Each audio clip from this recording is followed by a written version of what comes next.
قرآن نے بیان کی گئی ہے کہ تمہارے سامنے جو شخص ہے اگر وہ مسلمان ہے وہ تمہارا بھائی ہے، اور اگر وہ مسلمان نہیں ہے تو بھی وہ ایک انسان تو ہے، اس کا دل تو ہے۔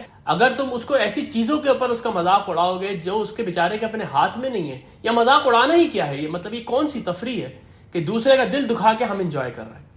تو یہ پہلی جو چیز ہے یہاں پر، خواہ وہ قومی سطح کے اوپر ہو، خواہ وہ انفرادی سطح پہ ہو، خواہ وہ ایسی جگہ پر ہو جہاں پر 10 دوست بیٹھے ہوئے ہیں اور سامنے کسی نے دوسرے دوست کو ٹارگٹ کر لیا، بس اب اس کی یہ مطلب تفریح کا سب سے شاید گھٹیا ترین درجہ ہے کہ لوگ انجوائے کریں دوسرے کا مذاق اڑا کے۔ لیکن یہ گھٹیا ترین جو آپ سمجھے طریقہ ہے، یہ ہمارے یہاں سب سے مقبول ہے۔ ہمارے یہاں دیکھیں مشہور لوگ کون ہیں؟ کامیڈینز ہیں، اسٹینڈ اپ کامیڈینز ہیں۔ جو اسٹینڈ اپ کامیڈینز ہیں وہ کس چیز کا مذاق اڑا رہے ہوتے ہیں؟ یا جو نارمل اسٹیج کامیڈی ہوتی ہے وہ کس چیز کا مذاق اڑا رہی ہوتی ہے؟ اس میں کس کی نقلیں اتاری جا رہی ہوتی ہیں یا کس کو ٹارگٹ کیا جا رہا ہوتا ہے؟ اسی طرح ہماری جو ڈرامے ہیں، فلمیں ہیں، اس کے اندر جب بھی کوئی کامیڈی کرنی ہوگی عموماً آپ دیکھیں یہی ایک ٹول ہے جو کہ استعمال کیا جاتا ہے۔ تو یہ ایک ایسی بیماری ہے جو کہ سرایت کر گئی ہے ہمارے اندر تفریح کے نام پر۔ قرآن نے اس کو شدید ترین طریقے سے روکا ہے۔ لا یسخر قوم من قوم عسى ان يكونوا خيرا منهم۔ آنیسٹلی بنگلہ دیش اور پاکستان کے معاملے میں تو مجھے یہ آیت اتنی واضح نظر آتی ہے کہ ان کا مذاق اڑاتے رہے 20-25 سال، اور آج دیکھیں وہ کہاں پر ہیں اور ہم کہاں پر ہیں۔ ولا نساء من نساء، اور نہ ہی عورتیں عورتوں کا مذاق اڑائیں، عسى ان يكن خيرا منهن، کہ امید ہے کہ وہ جن کا مذاق اڑایا جا رہا ہے وہ ان سے زیادہ بہتر ہوں۔ ولا تلمزوا انفسکم، اور نہ دوسرے کے اوپر عیب لگاؤ۔ انفسکم کے الفاظ ذرا نوٹ کر لیں، کیونکہ مسلمان آپس میں بھائی ہیں، تو تم اگر کسی کو یہ کہہ رہے ہو کہ تم یہ ہو تو تم اپنے آپ کو کہہ رہے ہو، کیونکہ وہ تمہارا حصہ ہے، ایک جسم ہے تم لوگ۔ تو انفسکم کے الفاز یہاں پر بہت امپورٹنٹ ہے۔ تلمزو کے الفاظ کو آپ غور کریں کہ یہ تانا دینے کے لیے، اس کے اوپر آخری پارے کے اندر سورہ ہمزہ ہے، ویل لکل ہمزۃ لمزہ، کہ ہلاکت اور بربادی ہے اس کے لیے جو کہ تانے دیتا ہے اور عیب لگاتا ہے۔ اب یہاں پر یہ دیکھیں کہ پچھلے والی آیت سے اگر آپ اس کو جوڑیں گے تو جو مذاق اڑایا جا رہا ہے اس مذاق کے اندر ہو سکتا ہے سامنے والے کی عیب جوئی بھی ہو رہی ہو، اور اس کو یہ کہا جا رہا ہو کہ تمہارا تو چہرہ ایسا ہے، یا تمہارا بولنے کا انداز ایسا ہے، یا تمہاری آواز ایسی ہے، اور اس کے اوپر مذاق اڑایا جا رہا ہے۔ تو عیب جوئی کرنا، کسی کے اندر کے عیب نکالنا، یہ نہایت ہی گھٹیا حرکت ہے۔ یہ انسان کی فطرت بتاتی ہے کہ یہ بہت گھٹیا حرکت ہے۔ قرآن نے تو اس کو واضح طور پہ منع کر دیا کہ یہ اگر اسلامک سوسائٹی کو ایک پاکیزہ بنیاد کے اوپر کھڑا کرنا ہے تو اس میں اس طرح کی حرکتیں نہیں ہونی چاہیے۔ ولا تلمزوا انفسکم ولا تنابزوا بالالقاب، اور نہ ایک دوسرے کے برے نام رکھو۔ اب آپ مجھے یہ بتائیے کہ یہ آیات ہیں قرآن کریم کی جس کے اوپر مسلمانوں کا ایمان ہے، لیکن آپ یہ دیکھیے کہ ہمارے کام اس کے خلاف کیسے۔ میں نے آپ کے سامنے یہ جو بات رکھی ہے کہ اس کو بنگالی کہہ دینا، یا بھوکا بنگالی کہہ دینا، یا جمعدار کو بیچارے کا مذاق اڑا دینا، بات یہ ہوتی ہے کہ آج ویسٹ ہم سے آگے کیسے۔ آپ یہ دیکھیے کہ ویسٹ کے اندر اس طرح کی کوئی بھی بائیفیکیشن آپ کو نظر نہیں آئے گی، یعنی کہ وہاں پر ڈگنیٹی آف لیبر ہے۔ ہمارے یہاں جو گھر میں جمعدار کراچی میں کام کرنے آتا تھا، محلے کے بچے اس کا مذاق اڑایا کرتے تھے، اور بہت بری طرح مذاق اڑایا کرتے تھے۔ میں جب بچہ تھا تو میں بھی ان میں شامل ہوتا تھا، لیکن ہمارے بڑے ہمیں روکتے نہیں تھے اس کے اوپر، کیونکہ وہ اتنی ایک حقیر سی ذات ہے۔ اور ایک تو جمعدار جو ہوا کرتے تھے وہ بیچارے عیسائی بھی ہوا کرتے تھے، لیکن جب ہم نے پڑھنا پڑھانا شروع کیا تو ہمیں پتا چلا ان لوگوں کی کیفیت کیا ہے، کیا ان کے ساتھ گزری ہے جس کی وجہ سے آج وہ عیسائی ہو گئے۔ وہ سارے پہلے مسلمان تھے، وہ انہی زیادتیوں کی وجہ سے عیسائی مشنریوں کے ہاتھوں عیسائی ہو گئے کہ وہاں ان کو رسپیکٹ ملتی تھی، وہ ان کی عبادت گاہوں میں ساتھ جا کے بیٹھ جایا کرتے تھے۔ جو عیسائیوں کے چرچ ہیں کراچی کے اندر، اس کے اندر آپ کو عیسائیوں کے ساتھ یہ لوگ بھی مل جائیں گے وہاں پر۔ تو یہ وہ چیز ہے جس نے کہ انسان کی سوسائٹی کو پھاڑ کے رکھ دینا ہے، کہ دوسرے کے نام رکھ رہے ہیں اور دوسرے کو ان برے القاب سے پکار رہے ہیں۔ آپ اندازہ لائیے قرآن اس کو کس طرح سے ایڈریس کر رہا ہے۔ بئس الاسم الفسوق بعد الایمان، ایمان لانے کے بعد دوسروں کے نام رکھنا یہ فسق ہے۔ اگر تم مومن ہو تو تمہیں دوسروں کو اس برے القاب سے نہیں پکارنا ہے۔ ہم نے یہ دیکھا اپنی زندگی میں کہ یونیورسٹی کے اندر، کالجز کے اندر، اور ایون گھروں کے اندر جو لوگوں کے فزیکل فیچرز ہیں اس کا مذاق اڑا کے ان کو آوازیں دی جاتی تھیں۔ یعنی کسی کے نام کے آگے کالا لگا دیا، کسی کے نام کے آگے بہنگا لگا دیا، کسی کے نام کے آگے موٹی ناک والا لگا دیا. مطلب یہ وہ چیزیں جو اس آدمی کے بس کی بات نہیں ہے, اور اس کے اندر ایک ایسا انفیریئرٹی کمپلیکس بچپن سے پیدا کر دیا جو اس کی پوری پرسنالٹی کو ڈسٹارٹ کر دے گا. اور یہ بات میں آپ کو بالکل دل سے کہہ رہا ہوں, کیونکہ یہ کچھ چیزیں جو ہم نے خود اپنے بچپن میں بھگتی ہوئی ہیں, کہ کس طریقے سے اس طرح سے القاب رکھ دینا انسان کی پوری پرسنالٹی کو ڈسٹارٹ کر دیتا ہے. وہ ہمیشہ ایک انفیریئرٹی کمپلیکس میں رہتا ہے کہ مجھ سے تو بولا نہیں جاتا, میں تو بولتا ہوں تو میری آواز عورتوں جیسی نکلتی ہے, یا میں جو ہوں وہ کالا ہوں, میں دیکھنے میں اچھا نہیں ہوں, اور یہی اس کے نام کے ساتھ لگا دیا. تو آپ مجھے یہ بتائیں کہ جب اس کو یہ کانفیڈنس ہی ختم ہو جائے گا کہ وہ ایسی شکل ہی نہیں رکھتا کہ جا کے وہ لوگوں کے سامنے پیش ہو سکے, تو کیا وہ جاب کے انٹرویو دے گا, کیا وہ کسی اور کمپٹیٹیو انوائرمنٹ کے اندر کمپیٹ کرے گا؟ تو یہ کوئی ایسی بات نہیں ہے جو انہونی ہے. آپ کسی سائیکولوجی جاننے والے سے پوچھیں کہ یہ باتیں کتنی ڈیپ روٹس رکھتی ہیں. اس لیے قرآن یہ کہہ رہا ہے کہ ایمان لانے کے بعد بئس الاسم الفسوق, برے نام رکھنا ایمان کے بعد بئس الاسم الفسوق بہت ہی بری بات ہے. تو اس طرح سے ہمیں اندازہ ہو جانا چاہیے کہ ان جو سوشل ایولز ہیں, ان کا گناہ خدا کے نزدیک کتنا بڑا ہے. یہ کوئی چھوٹا گناہ نہیں ہے, یہ بہت بڑا گناہ ہے, کیونکہ یہ قرآن کے اندر اس کی کنڈمنیشن آ گئی. یہ بات میں نے آپ کے سامنے رکھی تھی کہ ہم کیسے گیج کرتے ہیں کہ کوئی گناہ کبیرہ ہے یا گناہ صغیرہ ہے.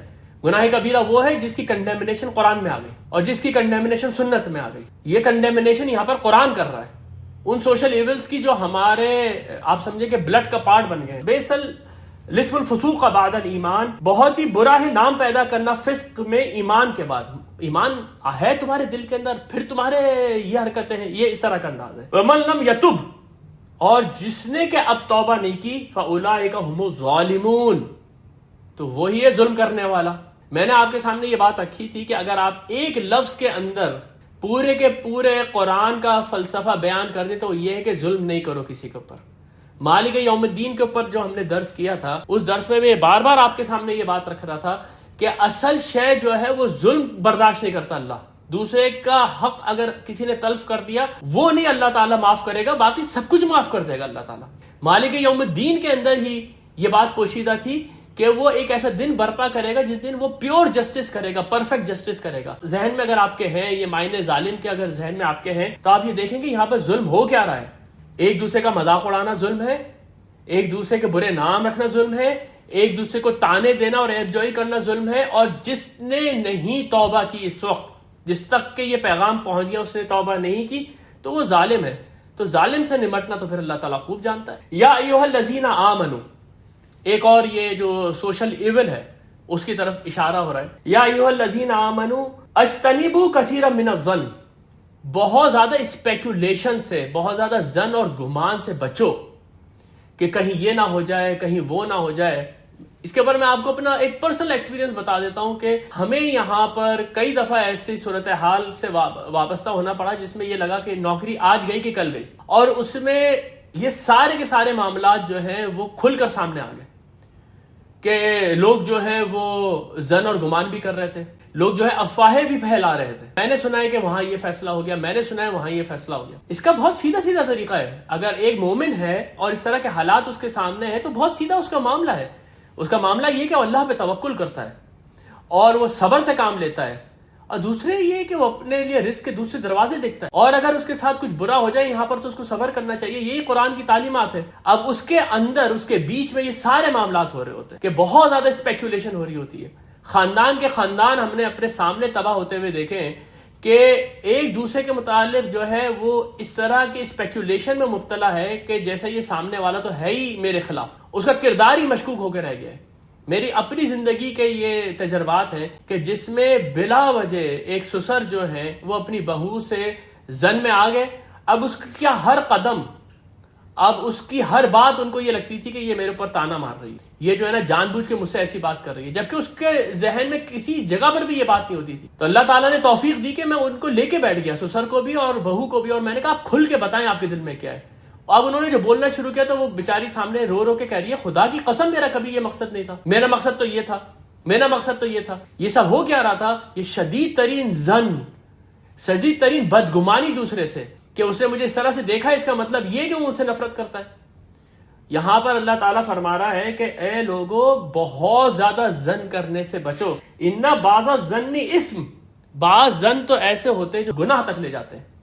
یعنی کہ تم نے اگر اتنی زیادہ ظن اور گمان سے کام لینا شروع کیا تو ظاہر سی بات ہے تم دوسرے کو نقصان پہنچانا شروع کر دو گے، یہاں پر تم گناہ کے اندر ملوث ہو جاؤ گے۔ اِنَّ بَعْضَ الظَّنِّ اِثْمٌ وَلَا تَجَسَّسُوا، ایک دوسرے کی جاسوسی مت کرو۔ وہ لوگ کیا باتیں کر رہے ہیں کونے میں کھڑے ہو کے، یا پھر یہ کہ یہ سارے کے سارے لوگ وہاں جمع ہوئے تھے، مجھے نہیں بلایا، وہاں کیا باتیں ہو رہی تھیں، یا اس نے اس کو کیسے ٹیکسٹ کیا، میں کیسے اس کا موبائل فون چیک کر لوں۔ مطلب بعض اوقات یہ بھی میں آپ کو اپنے تجربے سے بتا رہا ہوں، بعض اوقات یہ جو تجسس ہوتا ہے یہ خود انسان کے لیے بہت زیادہ ناگوار گزر جاتا ہے۔ یعنی آپ کے سامنے یہ بات کہی گئی کہ یہ کانفیڈینشیل معاملہ ہے، آپ اس کانفیڈینشیل معاملے میں نہ پڑیں، لیکن آپ تجسس کر کے اس میں گھس گئے تو پتہ چلا اس میں کوئی چیز ایسی تھی آپ کو ناپسند تھی، آپ نے وہ پڑھ لی یا آپ کے علم میں آ گئی، بس آپ کی رات تباہ ہو گئی۔ اگر آپ کو نہیں پتہ چلتا تو اللہ تعالیٰ تھا کارساز، اور اللہ تعالیٰ نے اس معاملے سے لوگوں کو بچایا، لیکن انہوں نے تجسس کر کے اس سارے کانفیڈینشیل لیٹرز کو کھول کے پڑھ کے اپنی زندگی تباہ کر لی۔ تو اس لیے یہ بات کہ زیادہ تجسس نہ کرو، نہ دیکھو کہ سامنے والے کیا باتیں کر رہے ہیں، نہ دیکھو سامنے والے کس نے کس کو کیا ٹیکسٹ کون کس کے کان میں کیا بات کر رہا ہے، تمہیں ان معاملات میں بالکل پڑھنے کی ضرورت نہیں ہے۔ وَلَا يَغْتَبْ بَعْضُكُمْ بَعْضًا، اور نہ ہی تم لوگ آپس میں ایک دوسرے کی غیبت کرو۔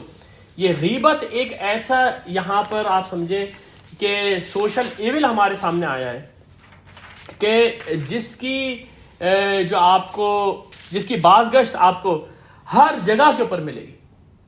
یعنی محفل کے اندر جو مذاق ہے وہ مذاق اس وقت تک مکمل نہیں ہوتے جب تک کہ کسی کا مذاق نہ اڑا دیا جائے، جب تک کہ کسی کے متعلق بدگمانی اور ادھر کی افواہ ادھر نہ کر دی جائے، اور پھر کسی نہ کسی کی غیبت نہ کر دی جائے۔ تو ہمیں یہ بات دیکھنی چاہیے کہ بھائی ہم کسی کی غیبت کر رہے ہیں یا اس کے اوپر بہتان لگا رہے ہیں، ہم کر کیا رہے ہیں؟ وَلَا يَغْتَبْ بَعْضُكُمْ بَعْضًا، تم میں سے بعض کی غیبت نہ کرے۔ أَيُحِبُّ أَحَدُكُمْ، کیا تم میں سے کوئی ایک یہ چاہتا ہے أَن يَأْكُلَ لَحْمَ أَخِيهِ مَيْتًا، کہ وہ اپنے مرے ہوئے بھائی کا گوشت کھائے؟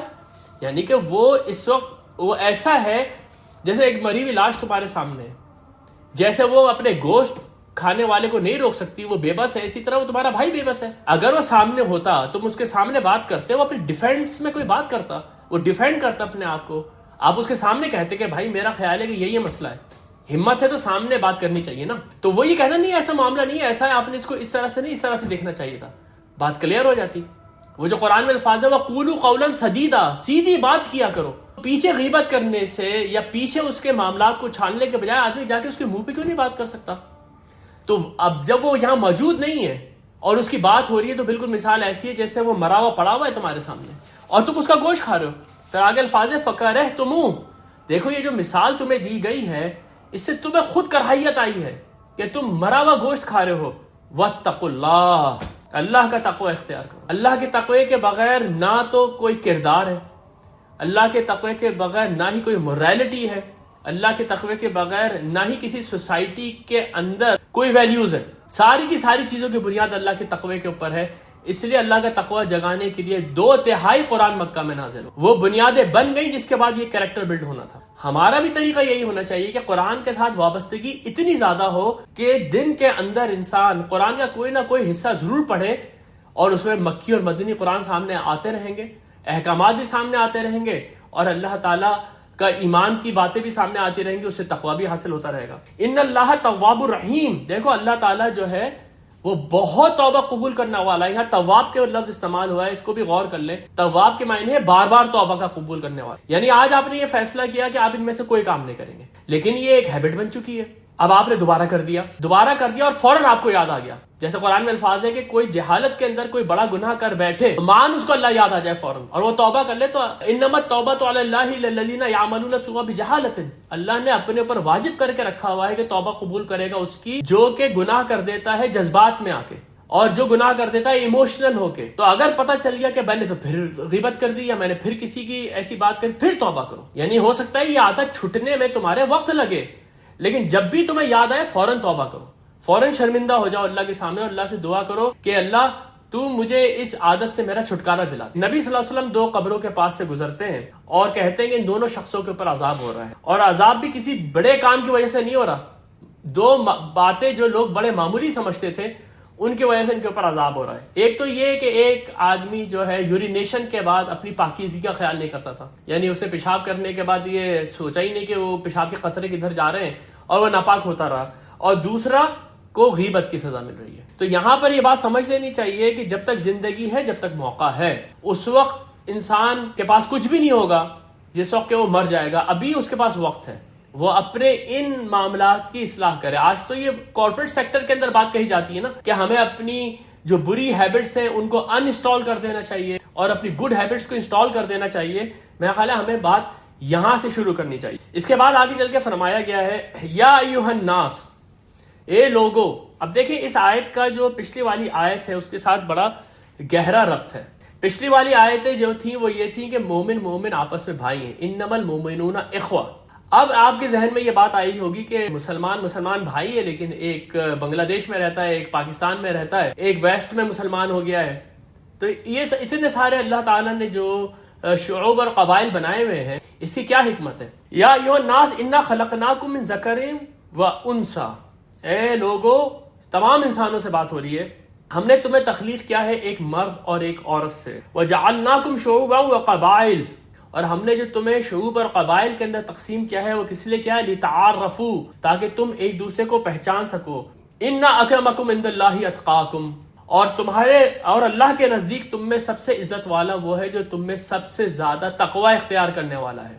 تقوی کی گردان یہاں پر ہو رہی ہے، اسی کی منادی ہو رہی ہے، اسی کے اوپر ساری بھلائیوں کی بنیاد ہے۔ یہ جو الفاظ ہیں، یہ جو آیت ہے، یہ قرآن کا بلکہ اسلام کا اتنا ریولوشنری پیغام ہے پوری انسانیت کے لیے کہ جس وقت کے کالوں کو غلام بنایا جاتا تھا، جس وقت لوگ اپنی قومیت کے اوپر اور اپنے قبیلوں کے اوپر وہ کیا کرتے تھے، تفاخر کیا کرتے تھے کہ میں بنو ہاشم کا ہوں، میں بنو امیہ کا ہوں، یہ تو غلام ہے۔ اس دور کے اندر یہ آیات نازل ہو رہی ہیں کہ انا خلقناکم من ذکر و انثی وجعلناکم شعوبا وقبائل لتعارفوا۔ اور بات یہاں تک نہیں رہی ہے، بات یہ ہے کہ اتنی ساری جد و جہد کے بعد جب اسلام جو ہے وہ پورے عرب کے اوپر نافذ ہو گیا اور اس کی جو شعائیں ہیں وہ نکل کے روم اور پرشیا تک پہنچنے لگی ہیں، پیغام نبی صلی اللہ علیہ وسلم کا وہاں تک پہنچنے لگا ہے، اور خطبہ حجۃ الوداع کے اندر وہ جو مارکۃ الاعلی سرمن نبی صلی اللہ علیہ وسلم کا ہے، جو ایون وہ لوگ کوٹ کرتے ہیں جو مسلمان نہیں ہیں، کہ ہیومینٹی کی ایکویلٹی کا ایسا واز۔ دیکھیں ڈاکٹر مائیکل ہارٹ نے جو اپنی کتاب دی 100 میں نبی صلی اللہ علیہ وسلم کو پہلے نمبر پہ رکھا ہے، وہ اس کی وجہ یہ ہے کہ اس نے یہ کہا کہ ان جیسا کوئی نہیں ہے جو کہ پولیٹیکل اور ریلیجیس فیلڈز دونوں میں کامیاب رہا ہو، اور اس نے یہ بھی کہا ہے کہ ایکویلٹی کے، جب وہ حجۃ الوداع کے خطبے پہ آیا ہے تو اس نے کہا ایکویلٹی کا اور فریڈم کے آواز پہلے بھی بہت ہوئے ہیں۔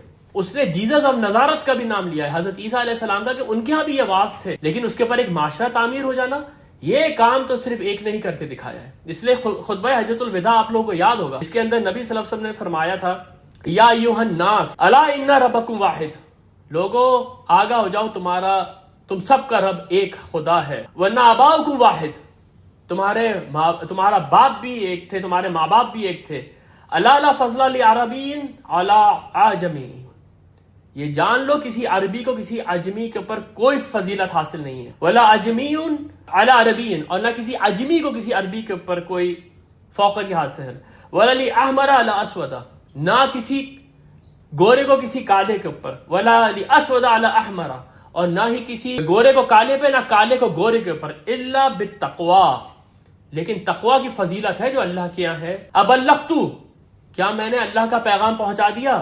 قالو، لوگوں نے کہا بلغ رسول اللہ صلی اللہ علیہ وسلم، اے اللہ کے رسول آپ نے اپنا پیغام پہنچا دیا۔